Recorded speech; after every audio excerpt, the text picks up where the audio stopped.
within 12 minutes, you got this guy who's taking cool pictures. You got Bowie, you got Streisand, Martin Luther King, Selma March, James Baldwin, Godfather, Velvet Underground, Warhol, Robert Kennedy, Bill Evans. You got Beckett. I think the story is a lot about how we all live our lives and we don't quite get where they're going and what influences are going to affect us the most. I think I would go with what Steve says. Again, I might tear up. He says one of his lasting comments.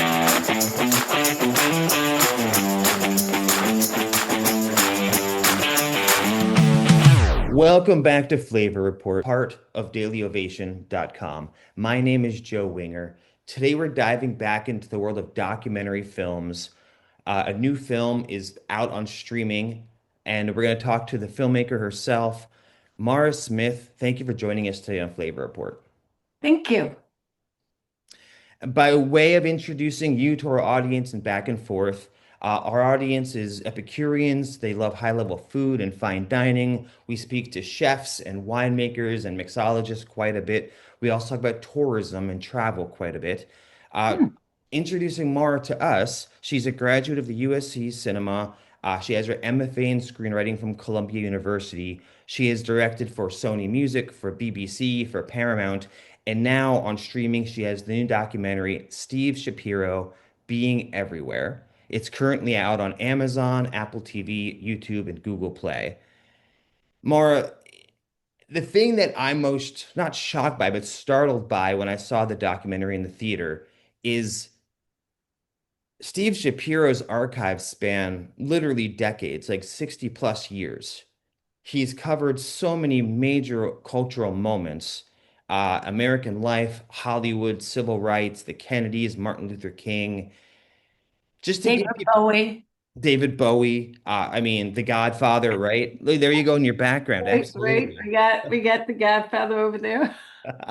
Just to give us an idea of Steve Shapiro's photographic work, can you estimate how many files are in the archives? And then what are some of the most popular ones that are requested? I know almost exactly 798,000 negatives. And that is not counting one single color slide. The color slides has got to be at least two or three times over that. No, and so out of three-quarters of a million ish, are are there a top 10, a top 100? I mean, that's a lot. So You know, what is asked for the most? it's interesting. My son just mentioned to me yesterday, he handles Steve's Instagram account. And he goes, it's really weird. Whenever he puts on a Samuel Beckett, you know, that's not Taylor Swift. Whenever he puts that up, he gets like tons of likes. Amazingly more than he would usually get, which would be about 40,000. He just like, where did this come from?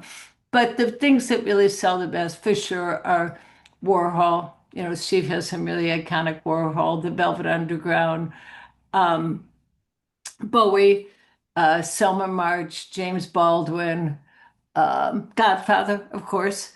Um, Let me think. Mhm. Martin Luther King.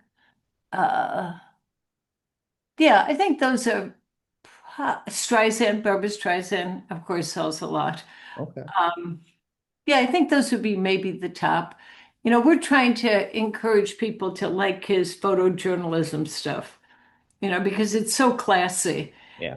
And, it kind of gets lost in the, Hollywood or in the celebrity market. That kind of stuff gets a little bit lost, and it's just got a cool elegance to it. Yeah. What I found the most interesting about his life is I was invited to the art show you did on La Brea in Hollywood. Yeah, thanks. And walking through it, it was such a like A, the diversity, B, the amount of lives he touched, and just I mean it's And who somebody touched him? Just keep in mind and touched him. we're gonna Yeah. get to that because I'm curious. I didn't get the chance to actually meet him, and so but you just can't imagine how much life he lived. you know? Hmm. And so what was the moment when you decided this needs to be a documentary? Was there a trigger moment? Two things. One in, I guess it would have been about 2015, maybe 12 or 13. A French film company came to Chicago where we were living, or are living, and they filmed Steve and they did documentary for French TV. And I was just like, this is so cool. I'm so proud of this. This is so cool. And I suggested some cute ideas. I had Steve tap dancing. I had him walking the dogs at, sunrise. I thought there was so many cute ideas. I just was thrilled. We went to Paris and they showed the film, before it was going to be airing. It was, like an audience. And it ended. And I like go up to Steve's gallery owner in Paris, Arnaud, and I go, wasn't that great? I'm all excited and proud of Steve. And he goes, well, I thought they showed too much archival news footage and of the events Steve covered, and not enough didn't feature Steve's photos as well. So you saw that I did mental note. I thought, hey, if I make a film about Steve, it's going to be about his pictures, you know. And my decision really was I really didn't want other people's opinion of Steve's work. I know that's popular. I know I could have gotten some celebrities or some experts that like Steve to be happy to be in it. But I just, if I'm going to pay to make the movie, I'm just going to make it about Steve telling his stories, and that's the way I want to make it. And I absolutely know, I know to watch some one person tell stories for 70 minutes could be a drag or start being boring, but that's the story I was going to tell, you know. We're talking today with filmmaker Maura Smith. Her documentary, Steve Schapiro Being Everywhere, is available now on streamers, Amazon, Apple TV, YouTube, Google Play. I knew nothing of him personally. I only knew of probably his most famous work before I saw the trailer. Mhm. And there's a moment in the trailer, he's sitting down and he's wearing, I'm sure there's a better word. I'm gonna call him just, he was wearing sunglasses. Oh And yeah. he apologizes for the sunglasses. He says, I don't want you to think I'm some kind of a big shot. And I giggled. And I just like I learned more about him in 20 seconds. And all that made me go is, gosh, I can't wait to learn more because that's humorous, that's self-effacing, but clearly he's a powerful guy based on the work he's done. And so he spent a lot of his life either being trusted or earning the trust of Hmm. some very Hmm. powerful, influential people. Hmm. That's a Now, good point. what would surprise us most about him as a person? Like, what does it take to, whether it's a famous athlete or a movie star or a politician, what do you think it was about him that got them to trust him and allow him in these rooms? Um, One, just to go to that for 1 minute, that section of him with Robert Kennedy's family, Mhm. it's beyond my comprehension. It's Christmas morning, and there is Robert Kennedy in a robe with hairy legs. And, twice he's in a robe with hairy legs. And whenever I see them, that was his last Christmas alive, sadly, Mm. And so whenever I see those pictures, I think, how well did Robert Kennedy like Steve, And I mean, one of my favorite pictures is the Christmas morning and opening those packages. I mean, if you see the film, you will say what I said. Who wrapped all these packages? I mean, who wrapped? Ethel had to wrap some of those. Who bought all those presents? Ethel had to buy some of those. It's overwhelming. But yeah, I think Steve had, first of all, Steve was short. He was about my height. He was about a half an inch taller than me. And he certainly isn't an intimidating person. So I think he just would be easygoing and people like, you know, he's not getting in my way. He's not getting in my way. He's not disturbing. He's not getting in my eye line. He's not trying to grab that picture. He's being polite. He's being polite. If you were at a cocktail party with him, how would he want to be introduced to someone? What would be his title? Hi, this is Steve. He's a. You don't understand. Steve always thought every other photographer was better than him. You know, when one time we were in New York and he brought his Irving Penn book over to Irving Penn studio, and he got there just to leave it. You know, this is not that long ago. Um, he left it with the secretary saying, "Would you mind if could I leave this here and I'll come back and maybe Mr. Penn would sign it for me?" And the secretary said, "Just wait 1 minute." And so, you know, I wasn't with Steve. I was in town, but I was not with him. And so he waited, and then Irving Penn walked out and said, "I have always admired your work." I mean, now I'm going to cry because that meant so much to Steve. Yeah, you know, Steve didn't think of people admiring his work. I knew that he knew that some people recognized his pictures, but he never thought about the fact that people admired his work. I think what's fascinating that we're kind of it goes back to what you said a second ago, which is in the documentary, he kind of explains the rules of photography as he was taught them. And Hmm. I thought, from a filmmaker point of view, something that I was always taught is find a simple story and tell it incredibly well. That's good. And what he basically brought up, I think that he had three rules, I want to say. He And came up with that. Yeah. I just thought, my gosh, talk about knowing your fundamentals and then using them to capture history Hmm. in the most amazing ways. And so it really is he's a special person with a special life. And the fact that he was so modest about it just blows my mind. But I I guess it's don't part of think the charm. modesty was it. I think it was just matter of fact. You know, I don't think modesty sounds like a little bit self-imposed. Mm. And Steve just, you know, I'm taking pictures. That's what I do. And the three things were design, information, and emotion. And he thought if you could get all three of those, as he says, you're doing good. You know, you got it. In high school, he went to a public school, but you had to test into it. And so people in New York knew, oh, if you went there, you were smart. He went to Stuyvesant. And at Stuyvesant, he was on the newspaper, not as a photographer, but as a journalist. So he kind of learned to tell a story as a journalist. When I left the theater watching it, I literally could have immediately pressed rewind and watch it again. Uh, for me, the two reasons were the pacing and it's so short and sweet. And I was just blown away because I didn't know so much of the life story. I knew pieces of the most highlights. Mhm. When you've been in all these screenings, is there a section that you get the most feedback on? Of course. Yeah, you know there is. Um, but I'll take the section that I'll take that, I'll answer that in 1 minute. You know, I get worried. I've seen it, maybe 100 times. I've seen it definitely at least 50 times with audiences. And so I get nervous that is this dragging? Is this dragging? Because I've seen it too often.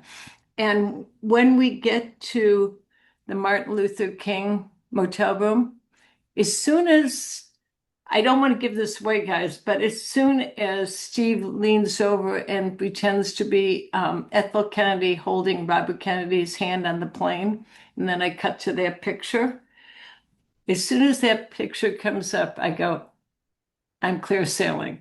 I know from here on, no one's going to get bored. I know we're going towards the end, but it's that motel room sequence is it every single time it draws me in. It Mm. really does that Martin Luther King, to be there right after someone died and just see their cup that they thought they were going to drink the rest of their coffee. It gets to me. It really gets to me. Um, but I know the section you're talking about. Should I bring it up? Should I say it? Should we surprise people?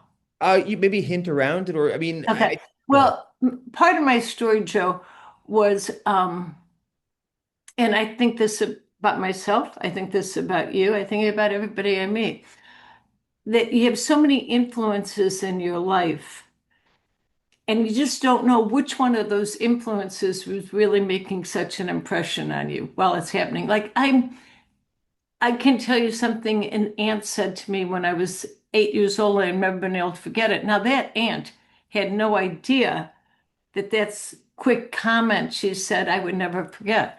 And I forget 7,000 million others. But it, I think the story is a lot about how we all live our lives and we don't quite get where they're going and what influences are going to affect us the most.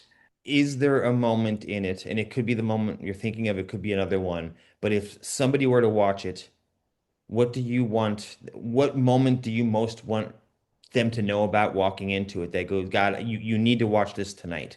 Is there a tease you can give us that says, because of this moment, buy it tonight, rent it tonight, watch it tonight? Well, I I'll give you, it depends on what you're interested in, okay? Um, if you watch the first 10 minutes, let's say the first 12 minutes and the last 12 minutes, I'll be happy. Okay. You know, the Mhm. first 12 minutes give you a hint that this guy, oh my God, this guy's taking cool pictures.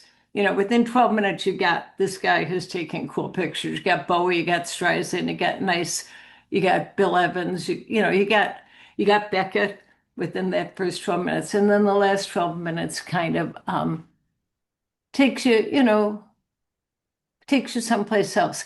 A lot of people will say, how did you decide the structure? And I said, it's very difficult not to want to do chronological. Mhm. Of course, that's the easiest to go da da da, born da da da da da. You don't have to think too much about it. But I knew I couldn't do that. I knew I had to go emotional. So my structure was emotional. It's interesting because Have the fun stuff, the cute stuff, the charming stuff, and then we can get to some of the other stuff. that is so. From a filmmaker point of view, you have the documentary versus the narrative. Do you find one easier than the other? And how difficult? I'm sure there's pieces that broke your heart to edit out. Is there a part of this that you wanted to keep in Steve. that just it hurt the pacing? Very, very few, very few.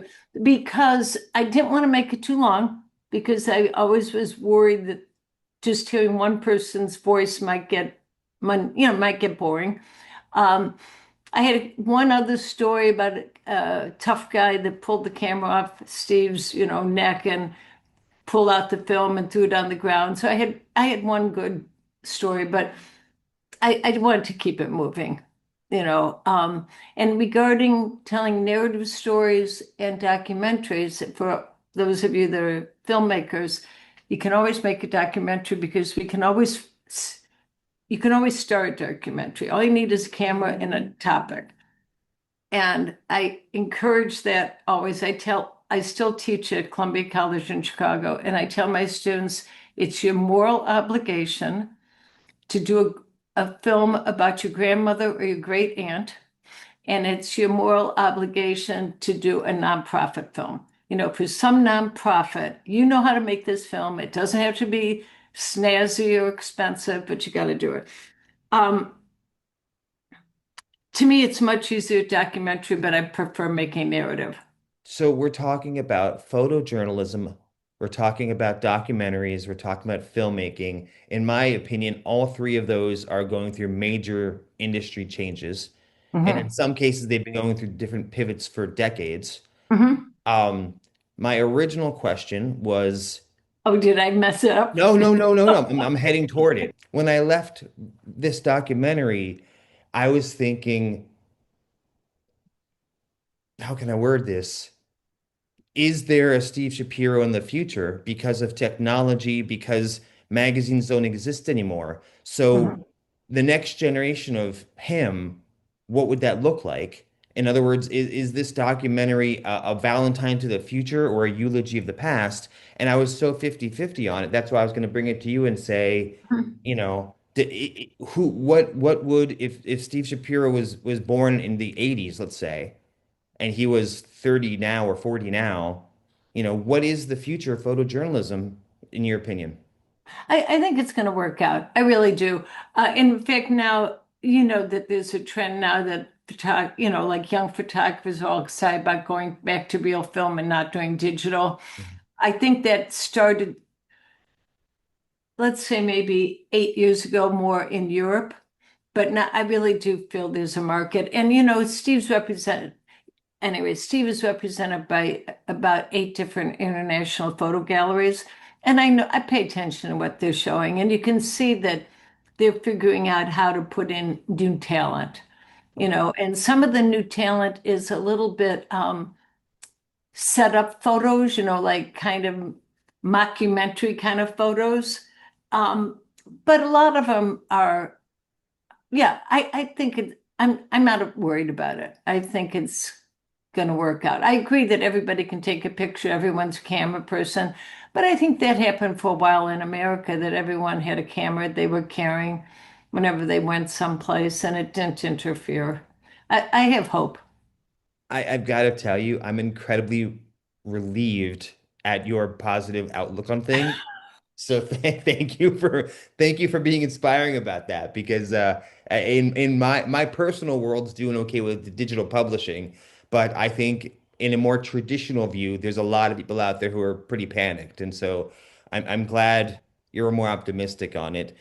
We're talking today with filmmaker Maura Smith. Her documentary Steve Schapiro, Being Everywhere, is available now on streamers, Amazon, Apple TV, YouTube, Google Play. It enjoyed, I want to say, a limited national theatrical release. I know it played in New York and LA. I think Chicago as well. How New for you? Orleans, San Francisco, Berkeley. We're going to Tulsa on Friday. It's still going around. Santa Fe, Sedona, Washington, Boston, Cincinnati. Yeah, oh, A lot more than a lot Palm more than Beach. I Yeah, we realized. had a good amount. We had a good amount. Not, they didn't last a whole long time, but we did have a good amount of theatrical openings.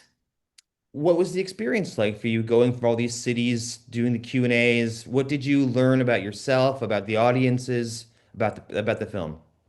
Joe? I do everything I can to avoid taking an airplane. Everything. I am the kind of person when I lived in Los Angeles, I would take the train from LA to New York. I love it. I would take the train from LA to Portland.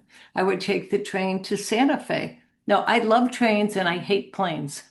And I made a confession to one of the EPs on this film. Said, I'm going to finally tell you, I didn't go to your son's wedding because I was afraid to fly.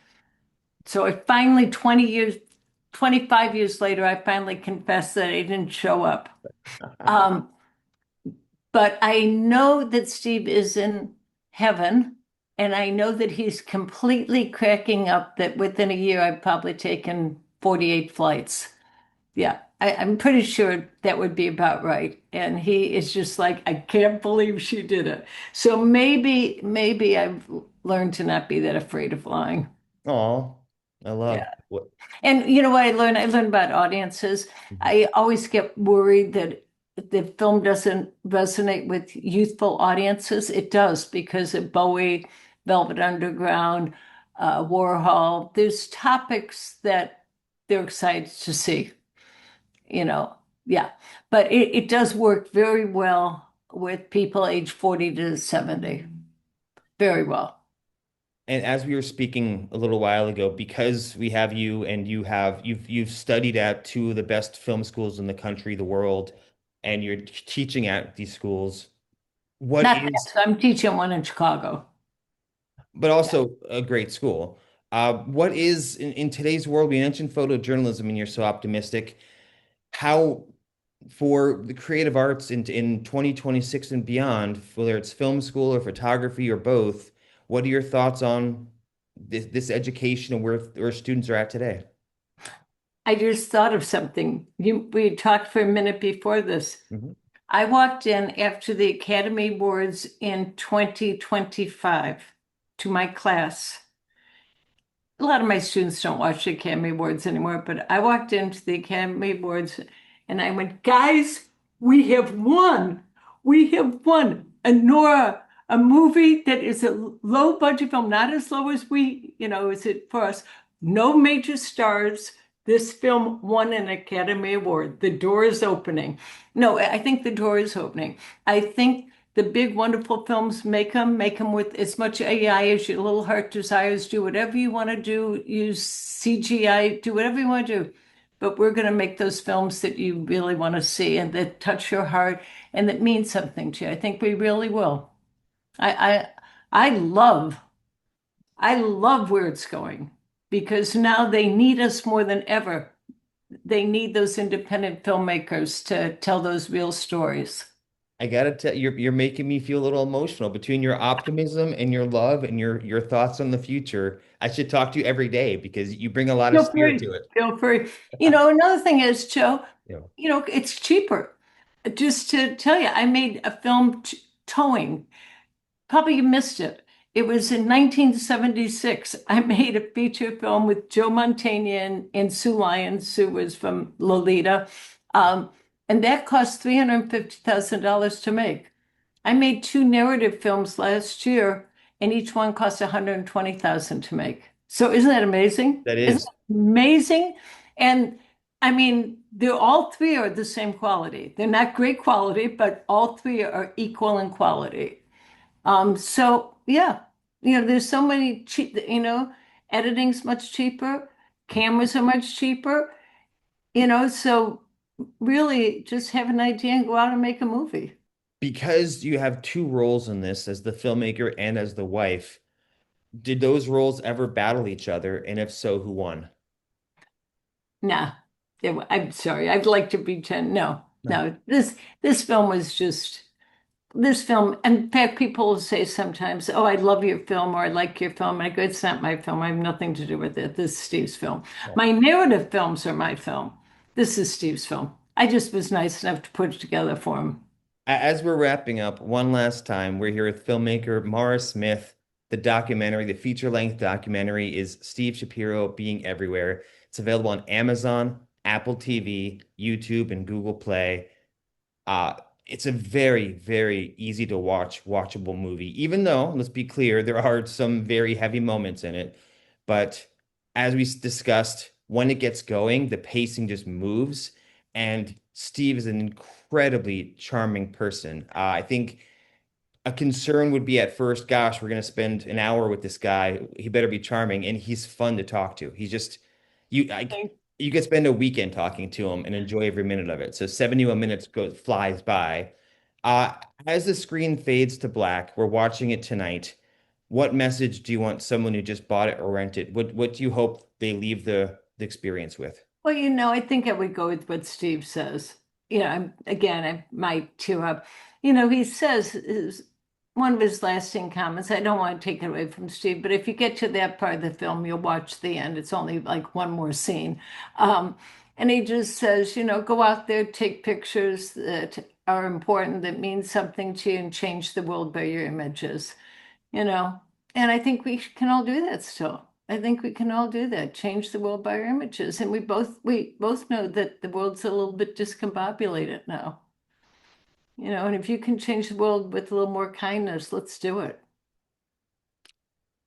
Not only is that well said, but as you probably know, that matches the documentary so incredibly well. My God. So, with that said, one last time, Maura Smith, thank you for joining us. Steve Schapiro, Being Everywhere, available now, Amazon, Apple TV, YouTube, Google Play.